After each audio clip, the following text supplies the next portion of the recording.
Good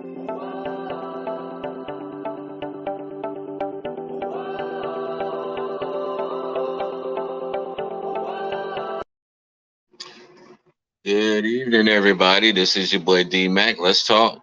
So, y'all see the thumbnail.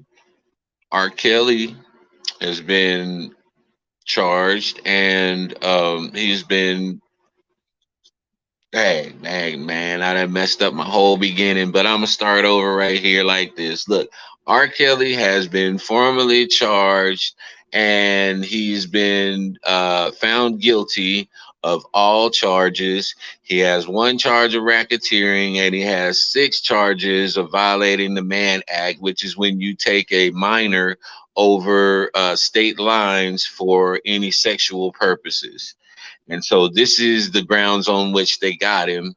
And this is an example of when the Me Too movement works properly and is used in its proper place.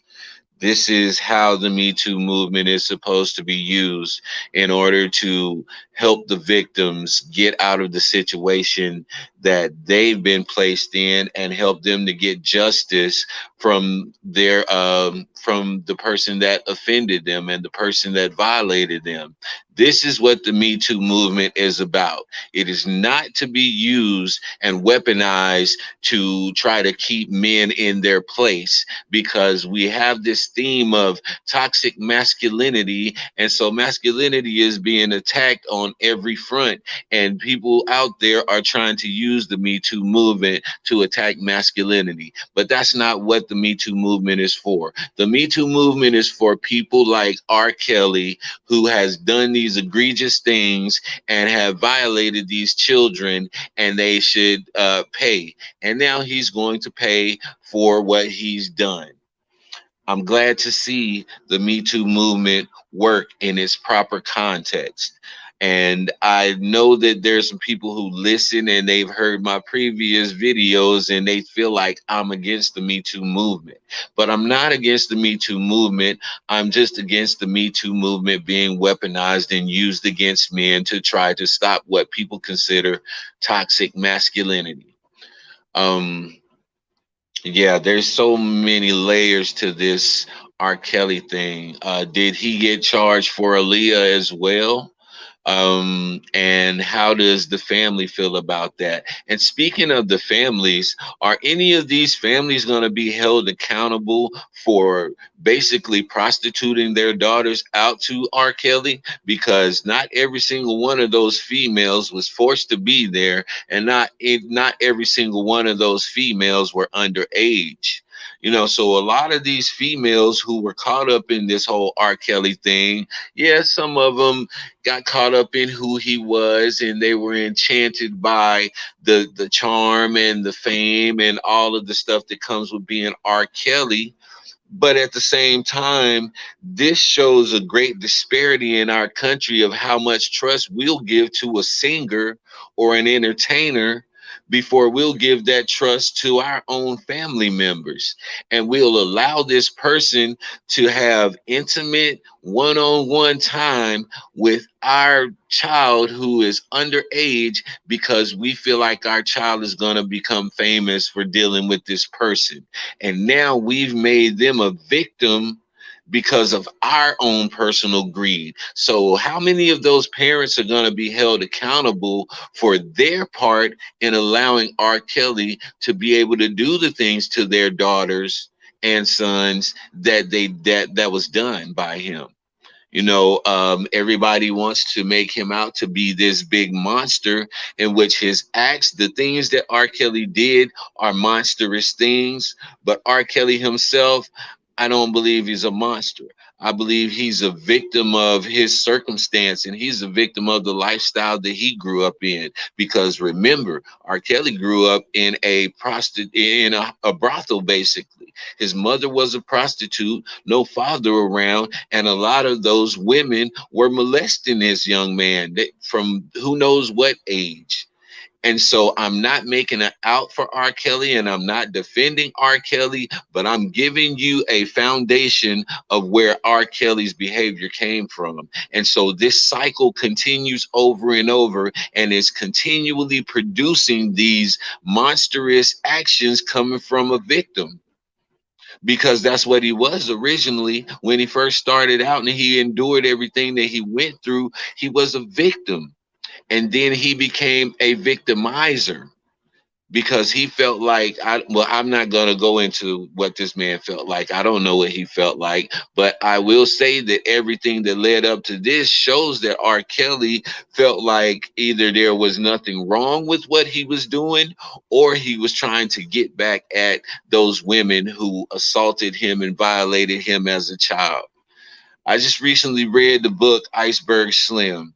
And Iceberg Slim had such a hatred towards his mother because there was a man in Iceberg Slim's life, and he was a great man. He was a saved man, and he took his mother and him in, made him his own child, loved him as his own child. The man's name was Henry. And Iceberg said all throughout the book how his life would have ended up so different if his mother would have never left Henry.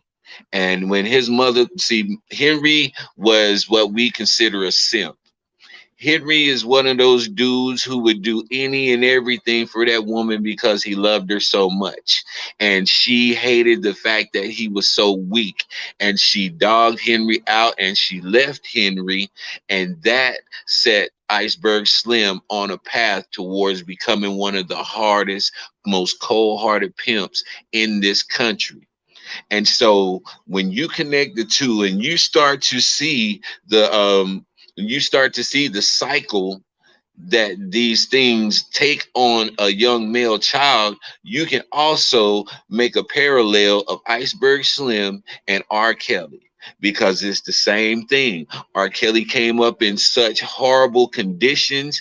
He blamed his mother and all of those women who were molesting him as a child, and now he's went out and become a victimizer himself, and now he's about to pay the consequences. But nobody ever paid the consequences for what they did to that man when he was a child. So there's more to this case than just getting rid of R. Kelly. R. Kelly is not the first, nor will he be the last victimizer, because there is so much going on out here that's not being addressed. When a man is victimized, it is minimized and is swept under the rug and is just disregarded. But when a woman is victimized, all hell breaks loose. We need to change that narrative, because I know personally in my own life the destruction that has been caused in my life because of the sexual abuse that I went through. And so while I'm glad that R. Kelly is going to finally face justice for his actions, I also hope that he gets counseling, and I hope that he gets the healing that he needs from what happened to him all of those years back that made him resent women and have such bitterness towards them. Y'all got to get out of y'all feelings all the time and really look at the facts of the situation and take it from there, because everybody's on this big emotional hype and this emotional cloud because this monster is finally gone. But guess what? We have monsters in our Senate. We have monsters in our Congress right now as we speak that are not being held accountable for their actions. So what then do we say about these people? How are we going to make sure that these men and women are held accountable for their actions? Because remember, the same children that they victimized and violated may grow up to become a victimizer themselves. And who's to say that that person won't come in contact with your child or your grandchild? These are the things that you have to consider, because I've been making this theme all week long about there's a reckoning coming when you don't deal with something up front. When you're not proactive and you're reactive to situations, this is what happens. This is exactly what happens.